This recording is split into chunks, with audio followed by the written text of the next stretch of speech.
morning, everybody.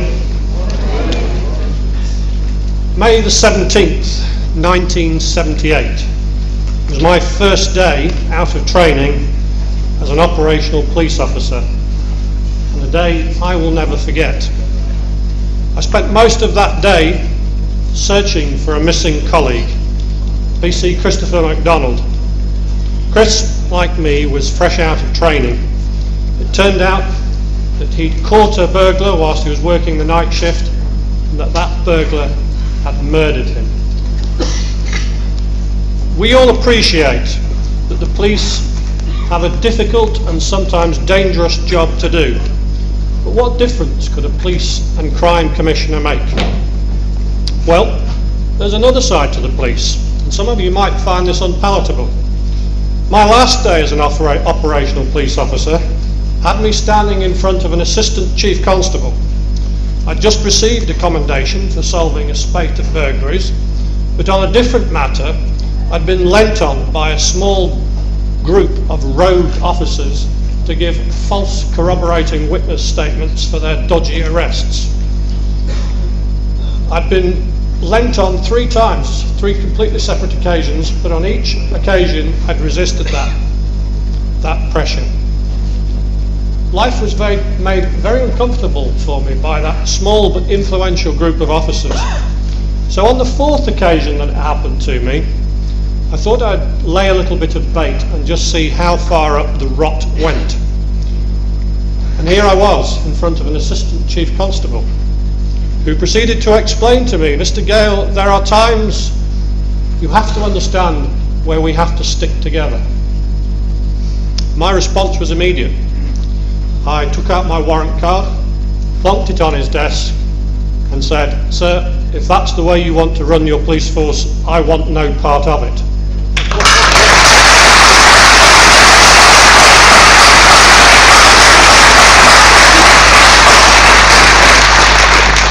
But the question and the reason I'm here is, can a police and crime commissioner make a difference?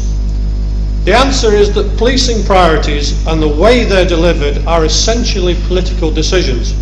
Whilst operational matters are beyond the police commissioner's remit, in setting strategy there's also the opportunity to impact culture, to include a zero tolerance of wrongdoing and rank closing. Irrespective of policy and strategy, culture has a major effect on the relationship between the police service and the community that it serves. In the last few years, as well as running an IT company, I've been helping to enable joined up public sector services for communities, and that's involved police processes in a multi-agency environment.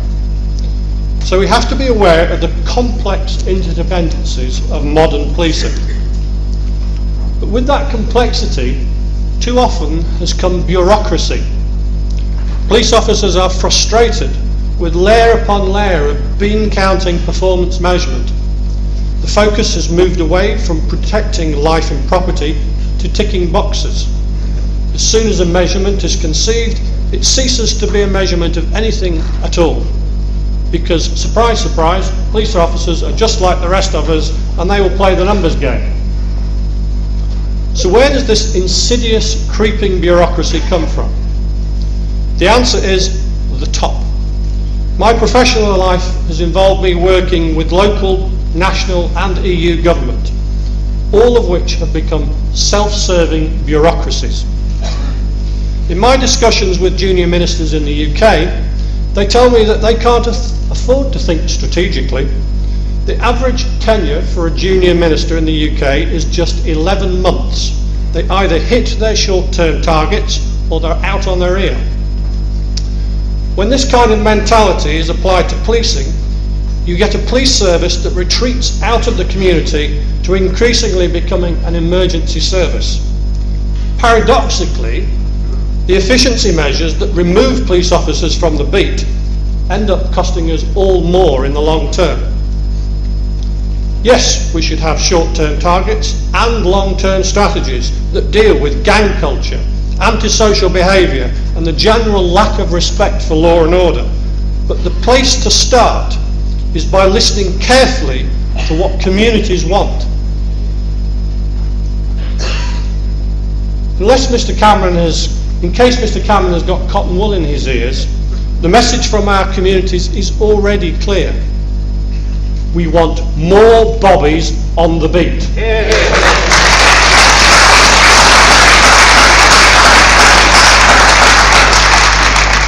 However, so far as police and crime commissioners are concerned, there are still questions to be answered.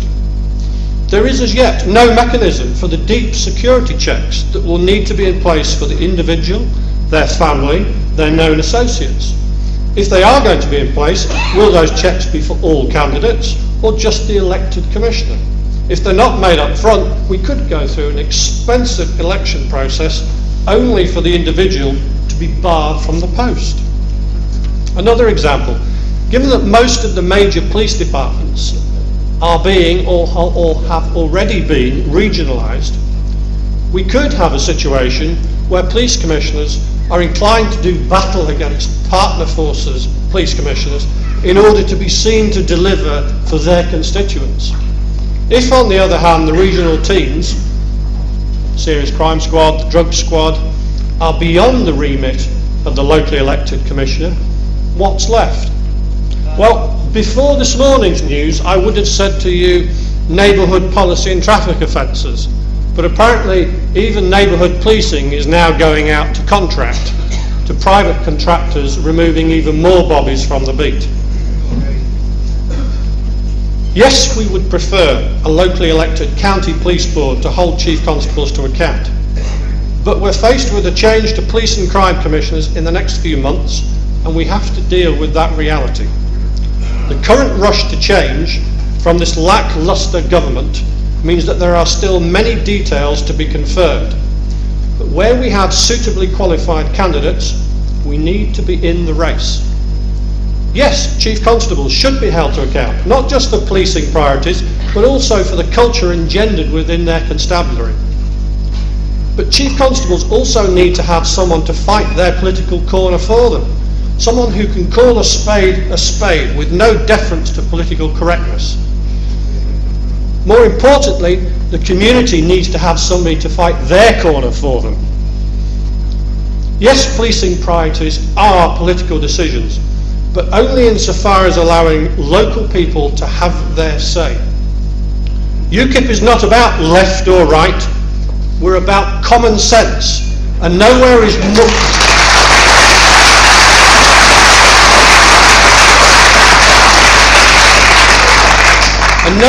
this common sense more needed than law and order. UKIP is the party of law and order, and we will end the mindless bureaucracy and political correctness that means that our police officers have to fight crime with one arm tied behind their back.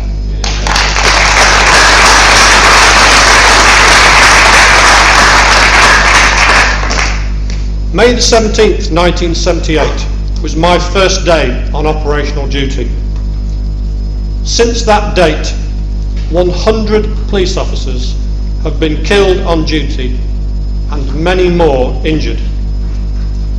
Since UKIP is the party of law and order, I ask you to stand for 1 minute silence to honour those officers killed and injured whilst protecting our communities.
Thank you.